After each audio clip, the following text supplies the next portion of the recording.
Olá, turma, tudo bem com vocês? Espero que esteja tudo ótimo com vocês, tá? Professora Liduína aqui com vocês, tia Neta, para mais uma aula. E hoje nós iremos fazer a correção da revisão mensal para as provas. Isso mesmo, meus amores, as provas já estão se aproximando, ok? Então, revisão aí em cima da mesa, material, borracha, lápis, tudo direitinho. E vamos lá fazer a correção, tá? Quarto ano, nossa revisão mensal. Primeira questão, vamos ver aqui um texto. Nós temos aqui um texto. Vamos lá. O texto inicia com o título de Ser Livre. Eu já começo a questionar vocês. O que é ser livre? Alguém poderia dizer o que é ser livre? Pense aí na resposta, gente. Ser livre é ser o quê? É ter o direito de ir e vir, né, gente? É ser dono, né, das suas atitudes. É ser responsável por si mesmo. É ter liberdade de expressão, de poder falar, de poder opinar, concordando ou discordando, né? Sem medo de alguma represália, tá? Então, ser livre é ser independente, ok? Vamos lá para o nosso texto. Um povo livre vive num país livre, na cidade livre, na rua livre, na casa livre. Colônia e escravidão caminham na mesma direção. Quem declara independência e não declara abolição, vai ver, não é livre nada, apenas mudou de patrão. A liberdade da nação é a soma da liberdade de cada cidadão. Então, é um trecho de uma música de Milton Nascimento e Fernando Brant. Lindo, né, turma? Vamos ver os questionamentos a respeito do texto, tá? Com relação à data do dia 7 de setembro de 1822, pode-se afirmar que, vamos ver as alternativas, mesmo depois de Dom Pedro proclamar a independência do Brasil, quase nada mudou. Quem era escravo, continuou sendo escravo. Quem era pobre, continuou sendo pobre. Olha aí, é uma boa questão, né? É uma boa opção, mas vamos ver as demais. Com a proclamação da independência, separando o Brasil de Portugal, a escravidão e a pobreza também acabaram no nosso país. Será que isso aconteceu, gente? Aboliu a escravidão, ou aboliu a independência, proclamou a independência, Dom Pedro gritou lá, independência, né? Aquele grito, e a partir dali, imediatamente, a escravidão acabou? A pobreza acabou? Será? Não, né, turma? Vamos ver a alternativa C. Após a independência, o Brasil continuou sob o domínio de um membro da família real, Dom João. Sim, mas Dom João não, né? Dom João, ele, antes da proclamação da República, ele voltou, né, para Portugal e ele havia deixado seu filho no Brasil, Dom Pedro, que foi aclamado imperador do Brasil. Então, essa alternativa aí está falsa, né, turma? Letra D. Logo após a proclamação da independência, os brasileiros foram às urnas escolherem seus governantes. É verdade essa informação, gente? Também não. Então, a alternativa mais coerente é a alternativa A. Porque depois de proclamar a independência do Brasil, quem era pobre, quem era escravo, continuou sendo escravo. Até porque, quando foi abolida a escravidão no Brasil? Qual foi o ano? Ano de 1888. E quando foi proclamado a independência do Brasil? Em 1822. Ou seja, a escravidão só foi abolida 66 anos depois, né? Se eu não me engano, 66 anos depois, tá? Então, gente, a alternativa correta é a letra A, ok? Marque aí, turma, e vamos para a questão de número 2. Lê o trecho ainda da poesia e responda. Olha o trecho lá. Um povo livre vive num país livre, na cidade livre, na rua livre, na casa livre. Com o grito de Dom Pedro às margens do Riacho Ipiranga, no dia 7 de setembro de 1822, é correto afirmar que realmente a nação brasileira conquistou todos os direitos citados, né, na poesia? Todos os direitos foram garantidos após aquele grito? Obviamente que não, né, gente? Isso foi um processo lento, tá? Então, não, pois para os pobres e escravos não mudou nada, tá? O que foi que mudou, então, professora, né, após esse grito de independência? Anos depois, né, o nosso país foi ficar realmente livre, e aí ele passou a ter suas leis, né, sua Constituição, mas quem era pobre e quem era escravo, naquela época, continuou sendo escravo. Vamos para a questão número 3. Qual foi a importância, né, da Batalha do Genipapo para esse processo de independência do Piauí? Vimos isso durante as nossas aulas, que a Batalha do Genipapo, né, foi uma batalha né, sobre a independência do Brasil e qual foi a participação nessa batalha, turma. Vamos ver lá a resposta. Então, porque foi um movimento, né, ela lutou pela independência do Brasil e teve essa participação popular. Vimos durante as nossas aulas que os piauienses, houve derramamento de sangue, houve confronto, né, entre as tropas portuguesas e os piauienses, tá bom? Então, conferindo aí a resposta da questão 3, e vamos lá para a questão 4. Por muito tempo, a chegada dos portugueses ao atual Brasil foi narrada como uma descoberta, né? Os portugueses descobriram o Brasil e tal, né? Por que não se pode mais afirmar que o Brasil foi descoberto pelos europeus? Não podemos mais afirmar isso, né? Por quê? Porque quando os portugueses chegaram aqui, eles já encontraram os indígenas, né, gente? Porque o território já era habitado por diversos povos nativos que eram os indígenas. Mas como é que diríamos agora, então, já que nós não podemos falar que os portugueses descobriram o Brasil? Então, diremos o quê? Que eles foram o quê? Os colonizadores, né? Eles foram os povos que primeiro colonizaram o nosso país, né? Questão de número 5. Sobre a vinda dos europeus para o território do Brasil atual, responda. Letra A. Qual foi o povo europeu, olha aí, que iniciou a colonização e a exploração do território do Brasil? Quem foram esses povos, gente? Foram os portugueses. Facinho, facinho. Vamos para a letra B. Qual o principal interesse desses europeus ao invadirem, né, as terras brasileiras, invadirem essas terras? Por que eles invadiram? Eles tinham medo de quê? Eles queriam encontrar o quê, né? Eles queriam encontrar matéria-prima para o comércio. E vinham também atrás, né, de ouro, tá bom? Vamos para a questão 6. Por que Portugal resolveu colonizar o Brasil? Nós temos as alternativas. Por ter certeza que essas terras teriam riquezas. Eles já tinham essa certeza garantida. B. Por medo de que os estrangeiros tomarem essas riquezas e pelo desejo também de encontrar ouro e prata. Olha a alternativa C. Pela necessidade de escravizar os índios. Foi por isso, gente, que eles resolveram colonizar o Brasil? Acredito que não, né, turma? Vamos para D.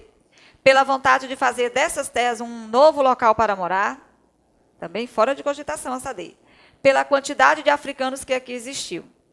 Foi por isso? Vamos ver qual é a alternativa mais coerente com a pergunta. Vamos repetir aqui a pergunta. Por que Portugal resolveu colonizar o nosso Brasil? Por ter certeza que essas terras não teriam riquezas? Não teriam riquezas. Ó, já está falsa, né, gente? Não teria riquezas. Ele já sabia que aqui tinha uma riqueza, né? E era a colônia mais rica da época. Então, a alternativa A está descartada. B. Por medo de que os estrangeiros, né, tomarem as riquezas e pelo desejo de encontrar ouro e prata. Olha aí, achamos a resposta. Letra B, tá, turma? Marcou aí a letra B e vamos para a questão de número 7. Os portugueses não foram os únicos europeus a invadir essas terras do Brasil, né? Eles foram os primeiros, né, os portugueses. Mas depois vieram os franceses, vieram holandeses, que também participaram desse processo. Você vai relacionar cada povo ao fato histórico a qual ele fez parte. F para franceses e H para holandeses. Vamos ver aqui as opções. Ocupação da região Nordeste entre 1624 e 1625. Franceses ou holandeses, gente? Foram os holandeses, tá bom? Refinamento do açúcar produzido no Brasil. Também holandeses. Aliança com o povo tamoio, né, a partir de 1555, para explorar o pau-brasil. Opa, quem foi aí, gente? Foram os franceses. F de franceses, ok? Fundação da cidade de São Luís, em 1612. Quem foi que participou dessa fundação da cidade de São Luís? Foram os franceses também, tá, turma? F de francês. A administração de Pernambuco por Maurício de Nassau, em 1637. Aí foi holandeses. Conferido, corrigido, vamos prosseguir para a questão de número 8. Observe a obra Operários, de Tarsila do Amaral, uma pintora conhecida por suas representações, né, da cultura brasileira. Olha aí a imagem, bastante conhecida essa obra, né, gente? E aí é uma tela de 1933. Letra A. Registra suas impressões sobre a população brasileira com base nessa obra de Tarsila do Amaral. Observando a imagem, as expressões faciais, né, dos traços, né, as cores, as pessoas, né, a cor de tom de pele, o que dá para a gente perceber aí, tá? Vamos. Então, as pessoas, elas são diferentes, né? traços e cores diferentes, com a característica essencial da população brasileira, tá bom? Então, esses povos aí formaram a população brasileira, está registrada aí nessa obra de Tarsila do Amaral. Letra B. É correto afirmar que entre nativos, africanos e europeus existiu algum grupo étnico que influenciou mais a cultura brasileira do que o outro?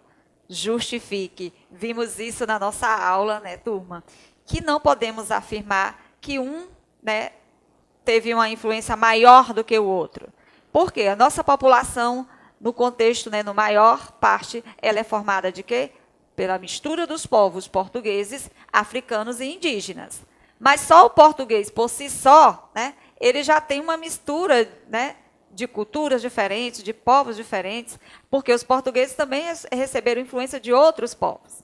Os africanos, né? Dá para dizer que o africano tem mais influência do que o português e do que o indígena? Não, porque só o africano por si só, né, ele é formado de grupos diferentes, de bantus, né, de o quê? Dos malês, iorubás, costumes, línguas diferentes, só dos africanos. E os indígenas, ou seja, não dá para medir, né, quem tem maior influência, tá, na formação do povo brasileiro. Então, a resposta correta seria o quê? Não, né, turma?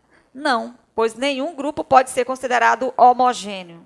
Os portugueses não podem ser considerados homogêneos, porque ele recebeu influência de outros povos. Os africanos também não, e muito menos os indígenas, né, gente? Que os indígenas eram formados por grupos diferentes, com línguas e costumes diferentes.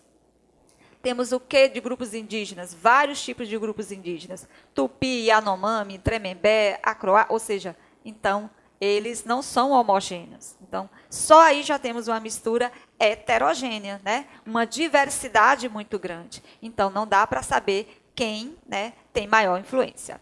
Conferido, meus amores, vamos prosseguir para a questão de número 9.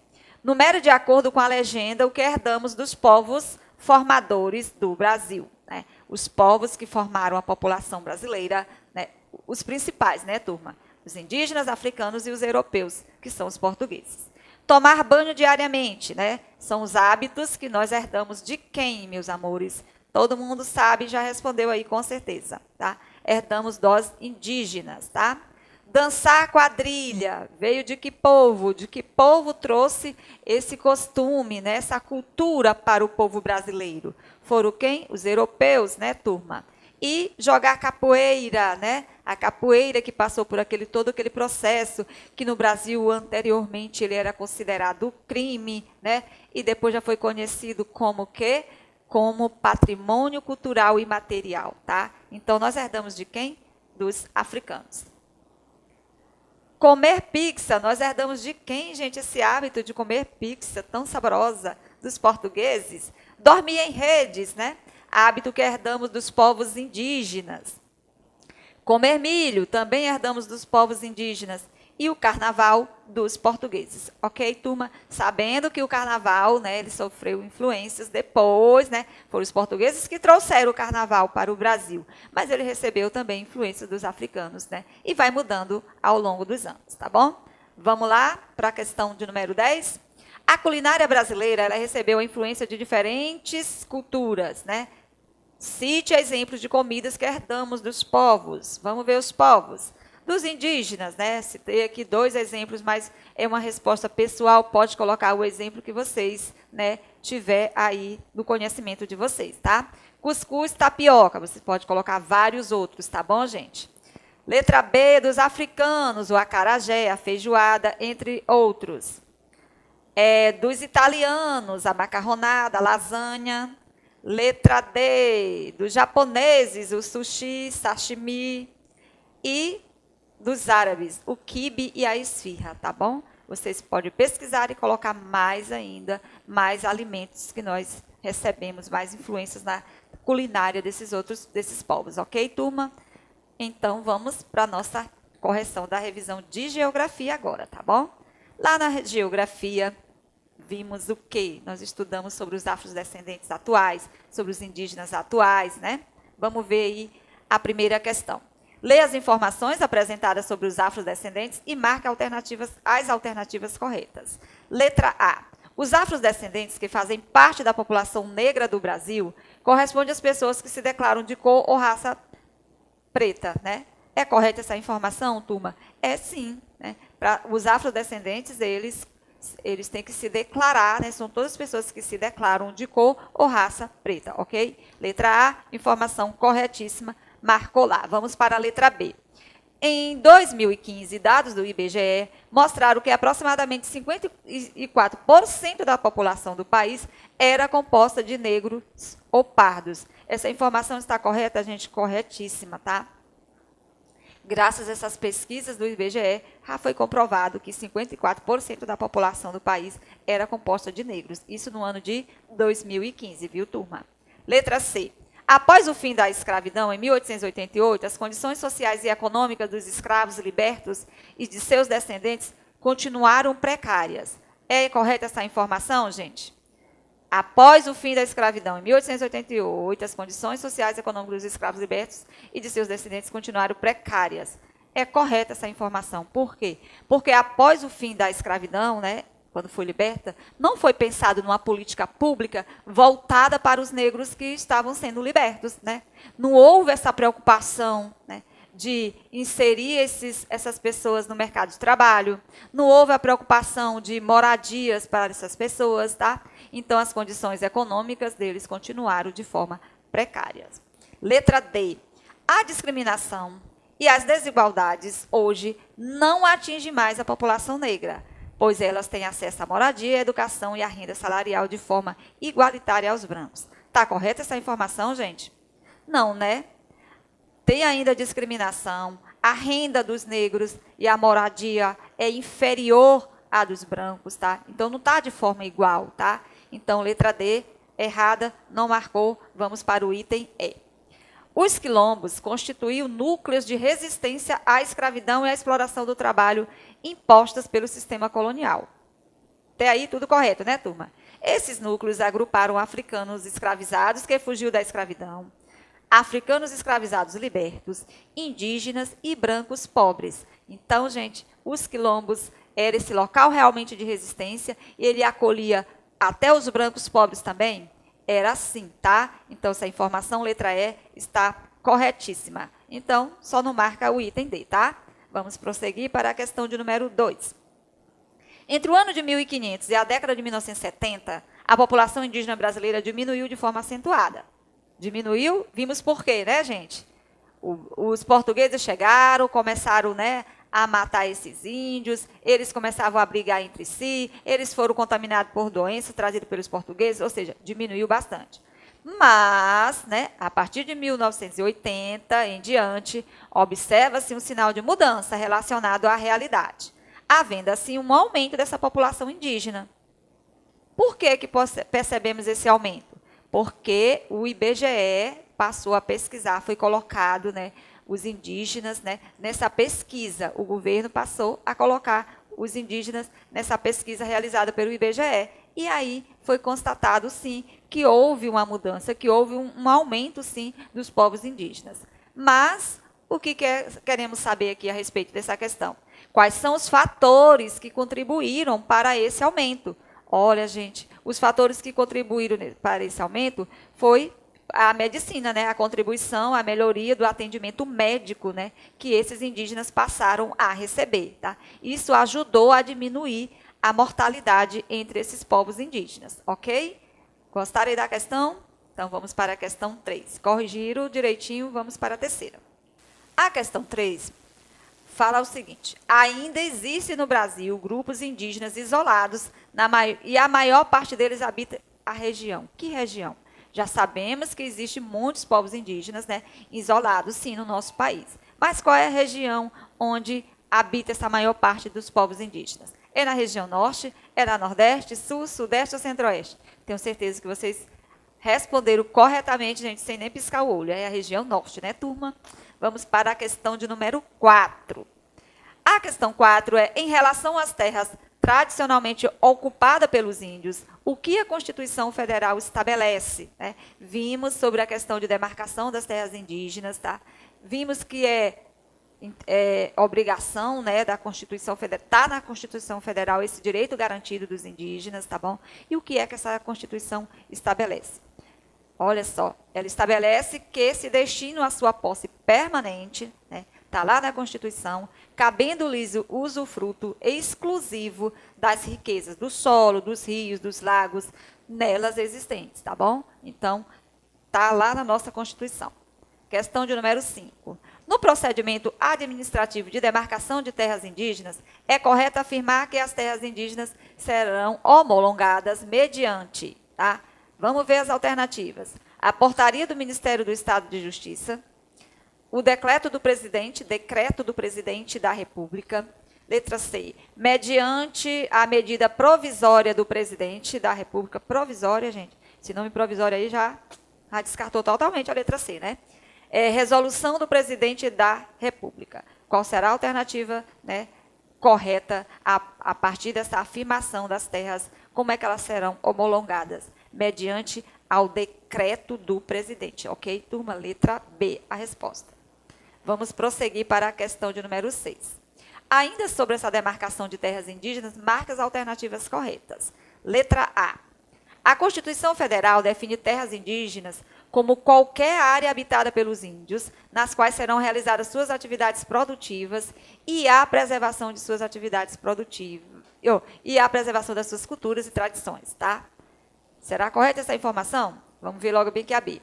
Áreas indígenas no Brasil são propriedades da FUNAI. A B da FUNAI. Por que da FUNAI? A FUNAI é o órgão, né, que ajuda os indígenas, é responsável, né, pelos indígenas, mas as terras não são propriedades da FUNAI, são propriedade dos índios, tá bom? Então, vamos marcar a alternativa A e a B não, tá? Vamos para a C. No Brasil, existem aproximadamente 544 terras indígenas, segundo a FUNAI, estando a maior parte na Amazonas Legal. Olha só, essa informação aí está correta? Onde é que fica o Amazonas, gente? Na região norte. Onde é que está a maior parte dos índios? Na região norte. Então, letra C, corretíssima, ok? Letra D. As terras indígenas são de livre acesso e, para adentrá-las, é preciso apenas notificar a FUNAI, caso não seja um membro da comunidade. Será correta essa informação, gente? Não, né, turma? Não está correta. Vamos para a questão 7. A língua falada no Brasil revela a mistura de culturas do povo brasileiro. Utilizamos muitas palavras que têm origem da língua de outros povos. Sabendo disso, você vai identificar a origem das palavras abaixo, tá bom? Vamos ver quais são as palavras. A jacaré é de origem indígena, né, turma? Olha a palavra caramelo, é de origem portuguesa. Letra C, angu, de origem africana. Letra D, abacaxi, é de origem indígena, tá? E letra E, cafuné, é de origem africana. Pesquisem e estudem mais palavras, tá? Desses diferentes povos, tá bom, turma? Vamos para a questão de número 8.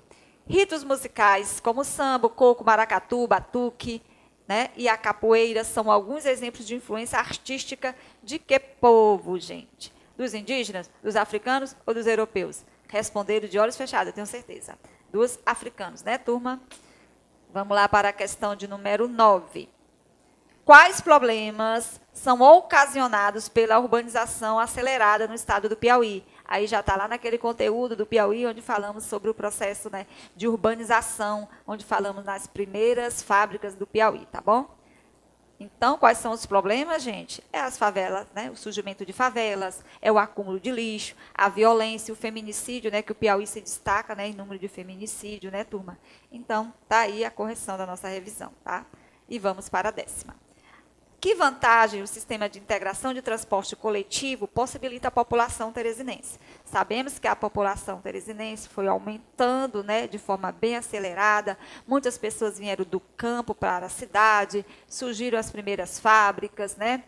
Então, precisa de quê, gente? De transporte, né, para essas pessoas transitarem de um bairro para outro, tá bom? Então, quais são as vantagens desse sistema de integração, né, do transporte coletivo que a população teresinense usa tanto? Olha só aí as vantagens. A redução dos gastos, né, porque você vai pagar a tarifa única, né? Facilita o acesso dos usuários às linhas de rede de transporte e a melhoria do nível desse serviço de transporte. Conferido, meus amores, direitinho a revisão? estudar para as provas, tá bom? Estude, reveja todos os conteúdos, tá? Obrigada pela presença de vocês aí e até a próxima aula, tá bom? Cheiro!